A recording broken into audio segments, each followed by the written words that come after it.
Yo, halo semuanya, balik lagi bareng Miminya. Gimana nih 17-annya? Rame? Apa serba online? Kayak lomba makan kerupuk online mungkin? Atau yang lebih ekstrim panjat pinang online ya? Lah, gimana tuh? Oke, di kesempatan kali ini Miminnya mau lanjutin film Shichin yang kedua ya, yang dirilis di tahun 2015. Ya, walaupun gak rame-rame amat sih yang nonton, tapi nggak apa-apa lah. Karena menurut Miminnya recommended sih ini film buat ditonton. Di film Shichin yang kedua ini akan menceritakan wanita yang bernasib malang karena sihir yang diterima keluarganya dulu kala. Dan endingnya tuh plot twist banget tau. Jadi nggak usah basa-basi panjang lebar kali tinggi, langsung saja kita gas kuy.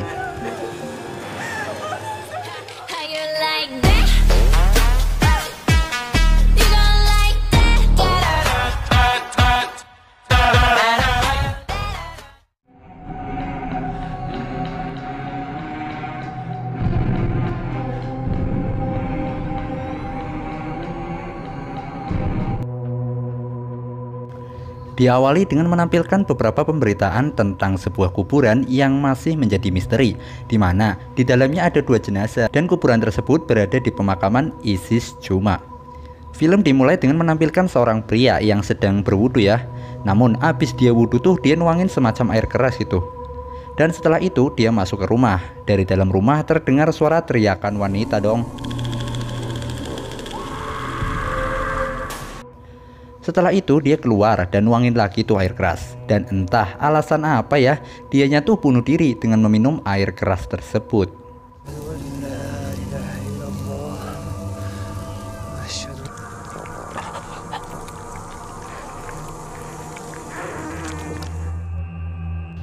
Adegan berpindah dengan menampilkan seorang ibu bernama Hijran dan dede bayinya yang bernama Birol. Dimana si Birol ini lagi rewel-rewelnya ya. Selain itu juga ada sang ayah yang bernama Adnan. Dimana Adnan ini kerjanya tuh di hotel ya, sebagai penerima tamu gitu. Nah, di sini kejadian yang nggak logis terjadi ya, dimana lemari di dekat Birol goyang-goyang sendiri dong. Dan pada akhirnya ya begitulah. Hijran pun merasa sangat terpukul. Anak semata wayangnya yang lagi gemes-gemesnya tuh harus tewas dengan cara yang nggak logis. Kebayang nggak tuh gimana sedihnya jadi Hijran?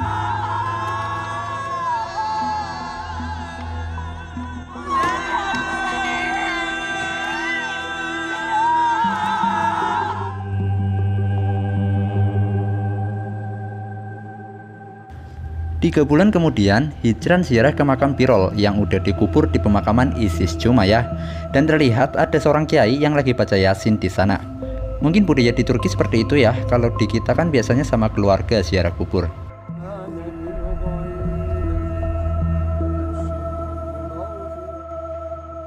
Hijran juga terlihat belum bisa menerima kepergian Dede Birol. Atas kejadian itu hubungan Adnan dan Hijran jadi tidak akur lagi ya. Karena Adnannya nyalahin Hijran atas kejadian itu, serta Hijrannya nyalahin diri sendiri dan merasa kehidupannya telah hancur lebur karena kelalaiannya.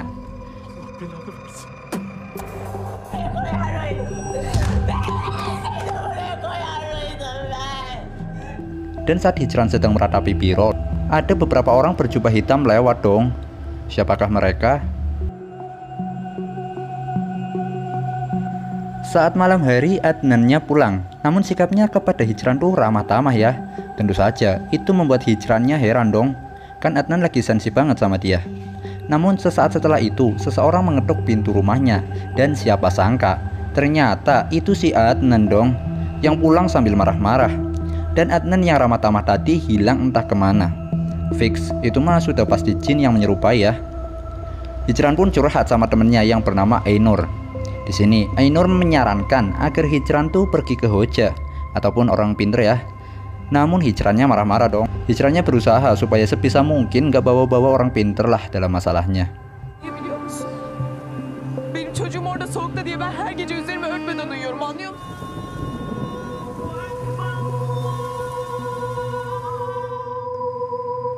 Berpindah dengan menampilkan 2 orang wanita yang lagi sholat ya, dimana mereka adalah ibu dan neneknya Hijran.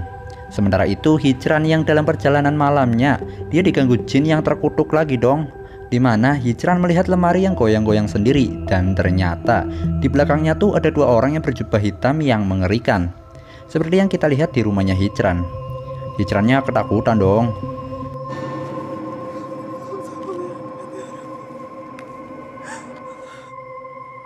Hijran mampir dulu ke tempat kerjanya Adnan.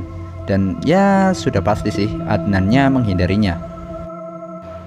Saat tengah malam Hijran yang lagi tidur nyenyak dikejutkan dengan penampakan seorang wanita yang lagi diambil bayinya dari perut gitu. Jadi ini bukan melahirkan secara normal ya, karena ya emang langsung gitu diambil dari perutnya. Kayak sesar gitulah, tapi secara barbar.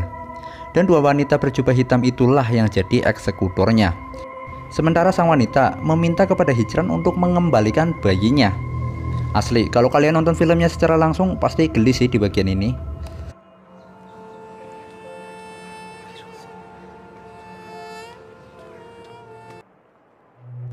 Kehidupan Hijran dan Adnan udah bener-bener hampa ya. Mereka hidup serumah namun gak saling bicara. Adnannya belum bisa maafin Hijran, ya walaupun pada faktanya semua itu kan emang udah takdir Tuhan ya. Hijran pun pergi ziarah lagi ke makamnya Birol. Dan lagi-lagi Hijran diganggu dengan penampakan dua orang berjubah hitam.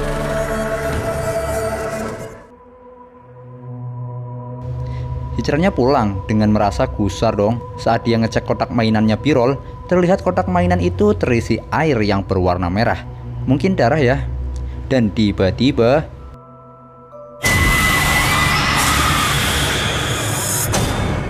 sebuah boneka yang bentuknya nggak karuan nongol dong. Akhirnya mau tidak mau ya, Hijran pergi ke seorang hoja bersama Ainur. Di dalam ruangan itu ada seorang anak laki-laki yang diam-diam baik gitu. Terus agak aneh juga sih itu anak.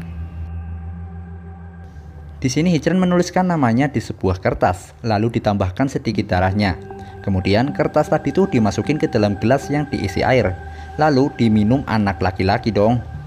Dan dipastikan dia akan jadi perantara ya. Setelah membaca doa-doa, anak laki-lakinya tuh mulai terlihat dirasuki ya, dan menampilkan kejadian-kejadian masa lampau yang terlihat ada praktek sihir di sana, alias santet menyantet gitu.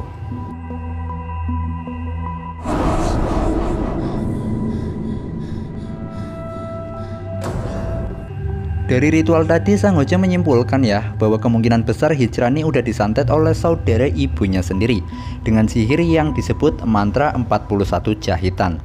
Terus alasannya kenapa? Sang hoja belum bisa memberi jawaban. Dan itulah tugas Hijran untuk mencari tahu. Apalagi yang nyantet tuh katanya udah pro gitu, jadi akan sangat sulit menghadapinya.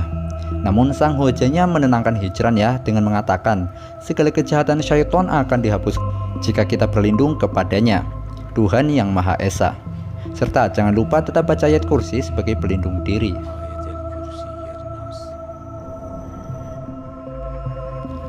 Saat di rumah, lagi-lagi Hijran diganggu dengan kemunculan dua sosok sebelumnya yang ternyata itu adalah ibu dan neneknya. Lah, kok gitu? Oke, kita lanjut dulu ya. Hijran memutuskan berkunjung ke rumah ibunya bernama Ibu Nesmie. Oh iya, untuk memperjelas ya, Ibu Nesmie itu menantunya si nenek, jadi bukan anak kandungnya. Hijran pun menanyakan saudara ibunya atau bibinya Hijran ya yang bernama Zehra, dimana Ibu Nesmie menceritakan malangnya nasib bibi Zehra saat suaminya yang suka main QQ, lempar dadu alias judi, sama teler akhirnya membunuh bibi Zehra beserta dua anaknya. Di kesempatan itu Hijrannya curhat dong tentang ujian yang begitu menyakitkan yang dia dapat kepada sang nenek.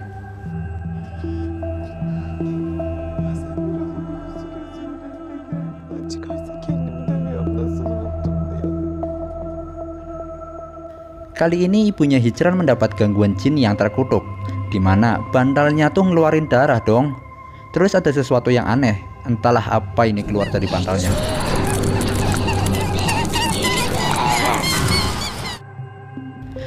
Di tempat lain, istrinya teman Adnan menitipkan anaknya pada Adnan. Nah, di sini Adnan mulai flashback ya tentang kenangan-kenangannya bersama Birol. Sampai-sampai dia menganggap anak itu adalah Birol. Bener-bener si Adnan tuh rindu banget sama si Birol. Tapi ya gimana ya, Birolnya kan udah tiada.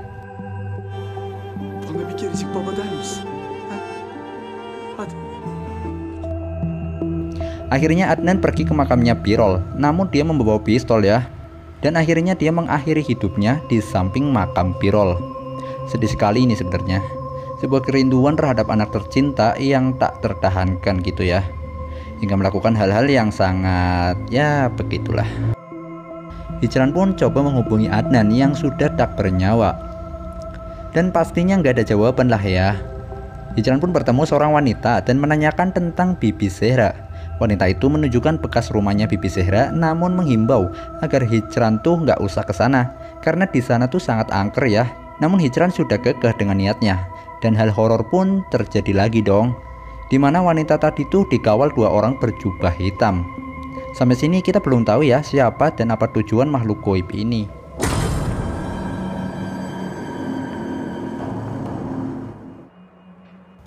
Hijran pun pergi ke rumah tersebut yang kondisinya udah nggak karuan lah ya. Namanya juga rumah nggak berpenghuni bertahun-tahun gitu. Dan sudah dipastikan kalau masuk ke rumah yang modelnya kayak gini pasti ada aja gangguan jinnya.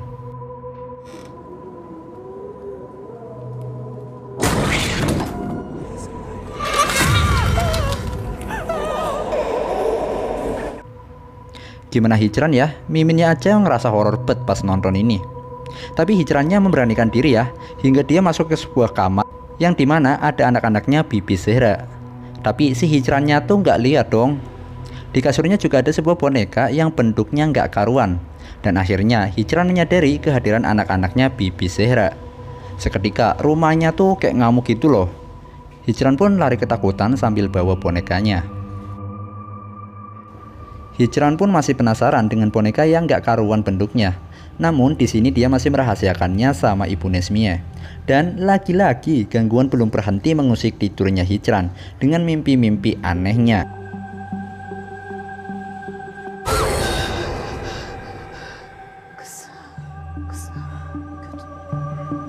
Sementara itu, Ibu Nesmie yang hendak sholat tahajud dikejutkan dengan kemunculan Bibi Zehra yang terus menanyakan tentang anaknya. Sampai sini jadi semakin rumit ya, apa yang sebenarnya terjadi di masa lalu.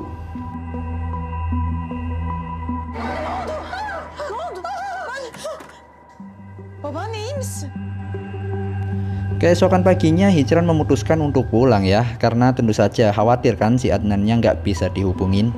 Di sini dia belum tahu ya kalau Adnannya udah meninggal dunia. Dicari ke tempat kerjanya juga nggak ada kan.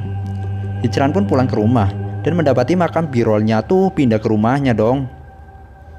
Dan di situ juga ada Bibi Zehra yang terus menanyakan tentang anaknya.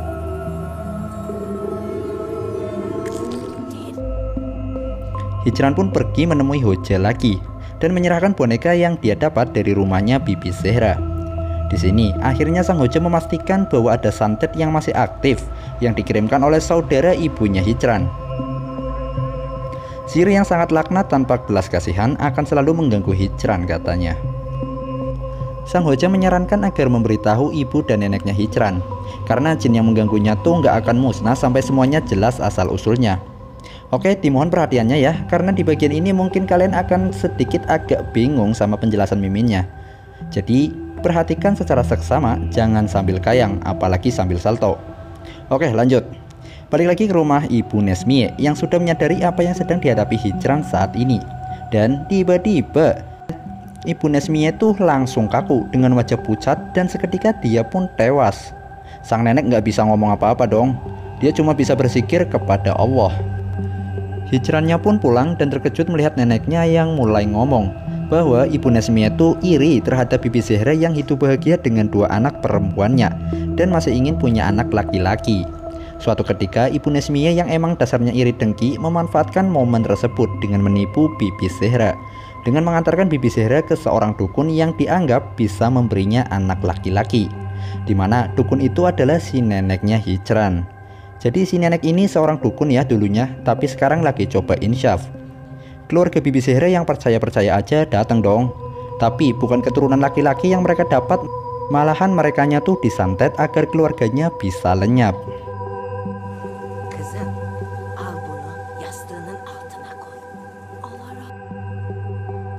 Si nenek menggunakan boneka yang sudah diisi jin laknat agar meracuni suaminya Zehra. Itulah sebabnya suami Bibi Zehra jadi suka berjudi dan teler, hingga sampai membunuh kedua anaknya dong. Sebenarnya pada waktu itu sang suami juga mau membunuh Bibi Zahra ya. Namun karena pada saat itu Bibi Zahranya lagi sholat, jadi para malaikat melindunginya. Dan akhirnya sang suami mengakhiri hidupnya dengan membakar diri. Kejam, memang kejam. Semua itu belum berakhir karena pada saat itu Bibi Zahranya mau melahirkan. Di sini bayinya prematur ya. Dan saat itulah nenek dan ibu Nesmiyah membantunya. Namun anaknya malah diambil dan Bibi Zahranya malah dibungkam dengan bantal dong sama ibu Nesmiyah sampai tewas. Dan fakta yang membuat tercengang adalah ternyata Hijran adalah anak dari Bibi Zahra yang diambil oleh ibu Nesmiyah karena dia tuh mandul. Jadi Nesmiyah adalah bibinya sedangkan Zahra adalah ibu kandungnya. Suatu tindakan yang laknat memang. Hijrannya pun merasa kecewa dan sangat marah ya. Dia pun mulai nggak karuan pikirannya setelah melihat Nesmiyah yang tewas dengan kondisi yang ya begitulah. Dan adegan di awal film adalah anak dari si nenek atau suaminya Nesmiyah yang bunuh diri karena tahu ibunya telah membunuh seseorang. Si nenek pun cuma bisa meminta maaf dan mencoba untuk bertobat kepada Allah. Namun akhirnya dia harus tewas juga. Hijran pun pulang ke rumah dan mendapati Adnan bersama keluarganya yang dulu dan juga Birol ada di rumahnya. Dan film pun selesai.